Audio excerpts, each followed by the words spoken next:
হযরত আবু বকর রাদিয়াল্লাহু তাআলা হিজরতের সময় আল্লাহর হাবিব সাল্লাল্লাহু আলাইহি ওয়াসাল্লামকে নিজের পিঠে নিয়ে নিজের কাঁধে নিয়ে সেই বিশাল বড় পাহাড় উঠে সেই গুহার মধ্যে আশ্রয় গ্রহণ করেছিলেন।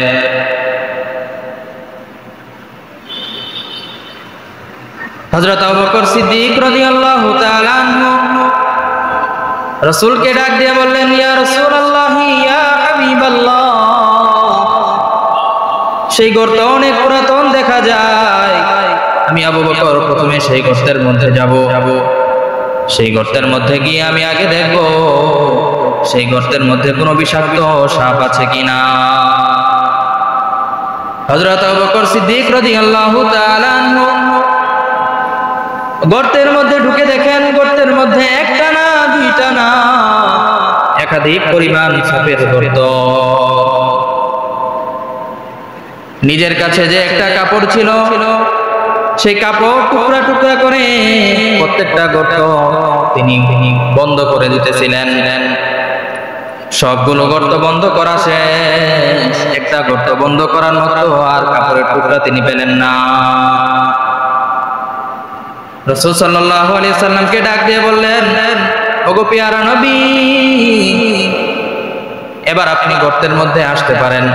আমি আবু বকর সবগুলা ওই গর্তের মধ্যে যে ছোট ছোট সাপের গর্ত ছিল এগুলোকে আমি কাপড়ের টুকরা দ্বারা বন্ধ করে দিয়েছি। সিদ্দিক আকবর আবু বকর রাদিয়াল্লাহু তাআলা আনহু সে একটা গর্ত, সাপের একটা গর্ত এখনো পর্যন্ত ফাঁকা ছিল, সেই গর্তটার মধ্যে নিজের পা দিয়ে বন্ধ করে দিয়ে সুন্দর করে হেলান দিয়ে বসে গেলেন এবং আল্লাহর হাবিব সাল্লাল্লাহু আলাইহি ওয়াসাল্লামকে তার রানের মধ্যে মাথা দিয়ে আল্লাহর রাসূলকে তিনি ঘুম পাড়ায় দিলেন। আল্লাহর হাবিব পরিশ্রান্ত ক্লান্ত ছিলেন, মক্কা থেকে সফর করে আসতেছিলেন। এই জন্য আবু বকর সিদ্দিক রাদিয়াল্লাহু তাআলা আনহু উরু মুবারকের মধ্যে শোয়ার সাথে সাথে ঘুমিয়ে গিয়েছেন। কিন্তু ওই দিক দিয়ে একটা সাপ ওই গর্তের মধ্যে এসে হযরত আবু বকর সিদ্দিক রাদিয়াল্লাহু তাআলা পায়ের মধ্যে দংশন করা আরম্ভ করে দিয়েছে। সাপের বিষ বড় ভয়ঙ্কর। সিদ্দিক আকবর রাদিয়াল্লাহু তাআলা আনহু সাপের যন্ত্রণা সহ্য করতে না পেরে চোখ দিয়ে অশ্রু গড়ায় পড়তেছে, কিন্তু রাসূল সাল্লাল্লাহু আলাইহি ওয়াসাল্লামকে ঘুম থেকে জাগান না। কি পরিমাণের মহব্বত করত, তার পায়ে সাপ দংশন করতেছে, বিষের তাড়নায় অসহ্য হয়ে গিয়েছে, চেহারা হলুদ হয়ে গিয়েছে। এরপরও রাসূলের ঘুম ভাঙায় না যে রাসূল কি সুন্দর শান্তিতে ঘুমাচ্ছে, কিভাবে তাকে জাগ্রত করতে পারে। এগুলো না ছিল মহব্বত, ভালোবাসা রাসূলের প্রতি। নিজের জীবন উজাড় হয়ে যাচ্ছে, নিজের জীবন চলে যাচ্ছে, এরপরও রাসূলের মহব্বতকে বেশি প্রাধান্য দিচ্ছেন। এই জন্য তো তারা সাহাবী রাদিয়াল্লাহু তাআলা আনহু ওয়া রাদু আনহু। প্রত্যেকটা সাহাবীর প্রতি আল্লাহ পাক রব্বুল আলামিন সন্তুষ্ট। এই জন্য আল্লাহর হাবিব বলেন, আসহাবিকান নুজুম ফাবিআইহিম ইক্তাদাইতুম ইহতাদাইতুম। আমার প্রত্যেকটা সাহাবী হলো এক একটা তারকা তুল্য, তোমরা যাকে অনুসরণ করবা সঠিক পথ পেয়ে যাবা।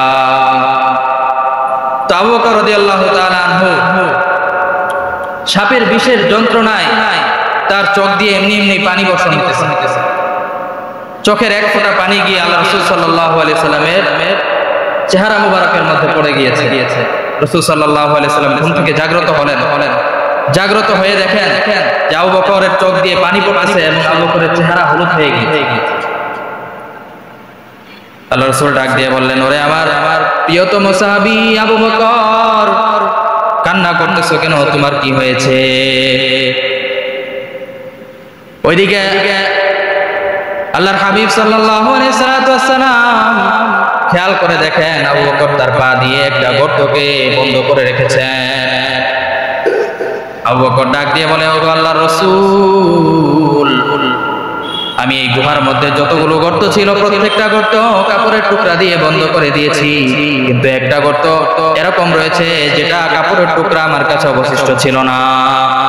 এই জন্য আমি আবু বকর নিজের পা দিয়ে সেই গর্তটা বন্ধ করে দিয়েছি। আল্লাহর হাবিব বলেন, আবু বকর পা সরাও। পা সরানোর সাথে সাথে বিশাল বড় সাপ সেই গর্ত থেকে বের হয়ে আসছে। আল্লাহর হাবিব সাল্লাল্লাহু আলাইহি ওয়াসাল্লাম রাগান্বিত হয়ে গেলেন। সাপের প্রতি খুব বেশি রাগান্বিত হলেন।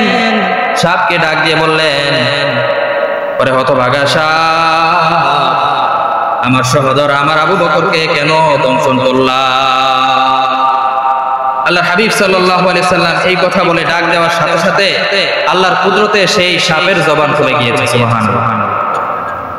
সাপ ডাক দিয়ে বলতেছে, ইয়া রাসূলুল্লাহ, ইয়া হাবিবাল্লাহ, আজ থেকে নিয়ে দীর্ঘ বছর পূর্বে আমি জানতে পেরেছিলাম যে আপনি এই পথ দিয়ে মক্কা থেকে হিজরত করে মদিনায় চলে যাবেন এবং শত্রুদের আক্রমণ থেকে বাঁচার জন্য এই গুহার মধ্যে আপনি আশ্রয় গ্রহণ করবেন। আর সেদিন থেকে আমি সাপ এই গর্তের মধ্যে শত শত গর্ত, আমি এই গুহার মধ্যে শত শত গর্ত করে রেখেছি যে আমি সাপ আপনার চেহারা মোবারক একবার হলেও যেন দেখতে পারি। তো দেখেন, একটা সাপ যার কোনো বিবেক ছিল না, সে আল্লাহ রাসূলকে কি পরিমাণ মহব্বত করত। আল্লাহ রাসূলকে এক নজর দেখার জন্য সে শত শত বছর থেকে আল্লাহর কাছে দোয়া করে রেখেছিল যে আল্লাহ, আমাকে সেই সময় পর্যন্ত হায়াত দান করিও যেন তোমার হাবিবকে আমি এক নজর দেখতে পারি। কিন্তু আমি এতগুলো গর্ত করে রেখেছি যে আপনি যখন এই গুহায় আশ্রয় গ্রহণ করবেন তখন আমি একটা না একটা গুহা, একটা না একটা গর্ত থেকে বের হয়ে আপনাকে দেখব। কিন্তু এই হতভাগা আবু বকর, সে এই গুহাতে সে কাপড় দিয়ে আমার প্রত্যেকটা ওই গর্তকে বন্ধ করে দিয়েছে। আমি সাপ বের হতে পারতেছিলাম না, আপনাকে এক নজর দেখবো। আমার যে দিলের তামান্না, আমার যে আকাঙ্ক্ষা ছিল, সেই আকাঙ্ক্ষা আমি পূরণ করতে পারতেছিলাম না। সর্বশেষ একটা গুহা ছিল যেটার মধ্যে আবু বকর তার নিজের পা দিয়ে বন্ধ করে রেখেছে। এখন রাসূল, আমি কিভাবে বের হব, কিভাবে আপনাকে দেখবো? এই জন্য আমি নিরুপায় হয়ে আবু বকরের পায়ে দংশন করেছি। সুবহানাল্লাহ। আল্লাহ রাসূল সাল্লাল্লাহু আলাইহি সাল্লাম তার এই ওজর খাহি বুঝতে পারলেন। জবান মুবারক থেকে একটু লালা বের করে আবু বকর রাদিয়াল্লাহু তাআলা আনহু সেই ক্ষতর মধ্যে লাগায় দিলেন। লাগায় দেওয়ার সাথে সাথে হযরত আবু বকর রাদিয়াল্লাহু তাআলা আনহু আগের থেকেও বেশি সুস্থ হয়ে গেলেন। সুবহানাল্লাহ। রাসূলুল্লাহর মুখের লালা ছিল মহা ঔষধ। রাসূল সাল্লাল্লাহু আলাইহি সাল্লামের শরীরের প্রত্যেকটা নাপাক পর্যন্ত মেশক আম্বরের মতো ঘ্রাণ বের হইত। হযরত আয়েশা সিদ্দিকা রাদিয়াল্লাহু তাআলা আনহা বলেন যে রাসূল সাল্লাল্লাহু আলাইহি সাল্লামের গা থেকে, গা মুবারক থেকে যে ঘাম বের হইতো, এই ঘামগুলো আমরা শিশির মধ্যে ভরে রাখতাম এবং বিভিন্ন অনুষ্ঠানের মধ্যে, বিভিন্ন আয়োজনের মধ্যে যখন আমরা যাইতাম, সেই ঘামগুলোকে আমরা আতর হিসাবে আমাদের গায়ে ব্যবহার করতাম। সুবহানাল্লাহ। রাসূলের গায়ের ঘাম মেশক আম্বরের চেয়েও বেশি ঘ্রাণযুক্ত ছিল।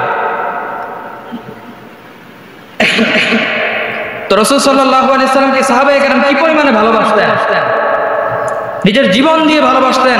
আবু বকর রাদিয়াল্লাহু তাআলা আনহু, তিনি রাসূল সাল্লাল্লাহু আলাইহি সাল্লামের ভালোবাসার এক দৃষ্টান্ত।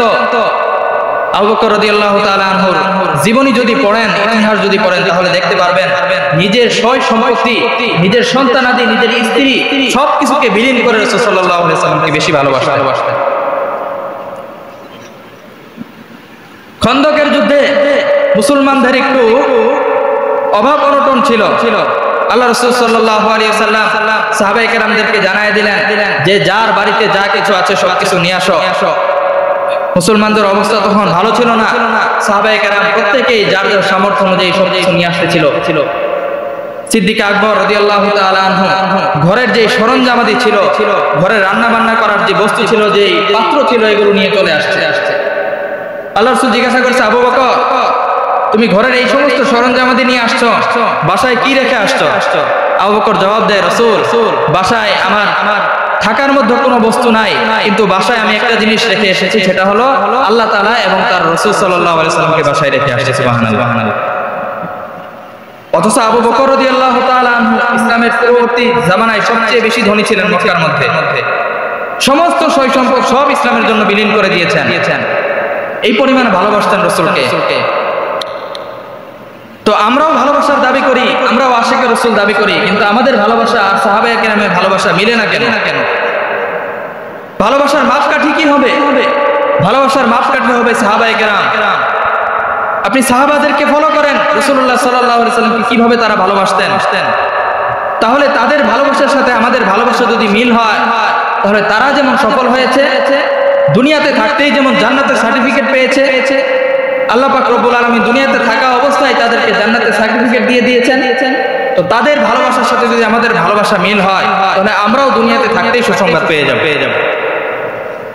এবং ইন্তেকাল করতে দেরি হবে, আল্লাহ পাক রব্বুল আলামিনের জান্নাত থেকে নাজ নিয়ামত ভোগ করতে দেরি হবে না।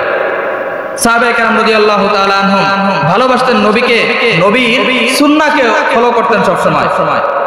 হযরত ওমর ফারুক রাদিয়াল্লাহু তাআলা আনহু তার খেলাফত আমলে একবার পারস্য সম্রাটের কাছে একবার দাওয়াত পেলেন। ওমর ফারুক রাদিয়াল্লাহু তাআলা আনহুকে পারস্য সম্রাট দাওয়াত দিল। তো ওমর ফারুক রাদিয়াল্লাহু তাআলা সেই বাদশার কাছে দাওয়াত নামা পেয়ে সেই বাদশার কাছে দাওয়াত খাইতে গেলেন। তো দাওয়াত খাওয়া অবস্থাতেই যখন ওমর ফারুক রাদিয়াল্লাহু তাআলা আনহুকে খানা পিনার যখন আয়োজন করা হয়েছিল, তখন হযরত ওমর ফারুক রাদিয়াল্লাহু তাআলা আনহু হাত দিয়ে সুন্দর করে রাসূল সাল্লাল্লাহু আলাইহি সাল্লামের সুন্নাহ অনুযায়ী খাইতেছিলেন। তো এই খাওয়া অবস্থাতেই এক টুকরা খাবার জমিনের মধ্যে দস্তরখানের মধ্যে পড়ে গিয়েছিল। হযরত ওমর ফারুক রাদিয়াল্লাহু তাআলা আনহু সেই খাবারের টুকরাটা উঠায় খেয়ে ফেললেন। তখন পাশ থেকে ওমর ফারুক রাদিয়াল্লাহু তাআলা আনহুর পাশে যে মুসলিম যে সহযোগী ছিলেন উনি বললেন যে খলিফাতুল মুসলিমিন, এই পারস্য সম্রাটের বিশাল বড় এই রাজত্বের মধ্যে এসে আপনি এই কাজ করতেছেন, তারা তো আপনাকে বোকা বলবে যে জীবনে খাবার খায় নাই, হ্যাঁ এক টুকরা খাবার জমিনে পড়ে গিয়েছে সেটা উঠায় খাচ্ছে। ওমর ফারুক রাদিয়াল্লাহু তাআলা আনহু জবাব দিলেন, আতরুকু সুন্নাত হাবিবি, আমি আমার হাবিবের সুন্নাত তরক করে দিব লিহাদিহিল হুমাকা, এই সমস্ত গবেরদের জন্য আমি আমার হাবিবের সুন্নাহকে ছেড়ে দিব। হযরত ওমর ফারুক রাদিয়াল্লাহু তাআলা আনহু তখন পারস্যের বাদশা পর্যন্ত তার সামনে উপস্থিত ছিল। সেই বাদশাদেরকে আহাম্মক বানিয়ে দিলেন, বোকা বানিয়ে দিলেন এবং বললেন যে শুধু পারস্য সম্রাট কেন, গোটা পৃথিবীর সকল বাদশা যদি আমার সামনে আসে এবং আমি খাবার সময় যদি এক লোকমা খাবার দস্তরখানার মধ্যে পড়ে যায়, তাহলে আমার হাবিবের সুন্নাতকে আমি প্রাধান্য দিব এবং আমি সেই লোকমাকে উঠায় খেয়ে ফেলবো। তারা আমাকে যা মনে করুক, কিন্তু আমি আমার হাবিবের সুন্নাহকেই বেশি প্রাধান্য দিব। তো এই ছিল তাদের রাসূলের প্রতি ভালোবাসা, রাসূলের সুন্নাহর প্রতি ভালোবাসা। তো আজ আমাদের মাঝে রাসূলের সুন্নাহ নাই বললেই চলে। লেবাস পোশাকের মধ্যে রাসূলের সুন্নাহ নাই, আবার ইবাদত বন্দেগীর মধ্যে রাসূলের সুন্নাহ নাই, আমাদের মুআমালাতের মধ্যে রাসূলের সুন্নাহ নাই, আমাদের ব্যবসার মধ্যে, চাকরির মধ্যে, হ্যাঁ আমাদের রিজিক খাবার দাবারের মধ্যে আমাদের রাসূলের সুন্নাহ নাই।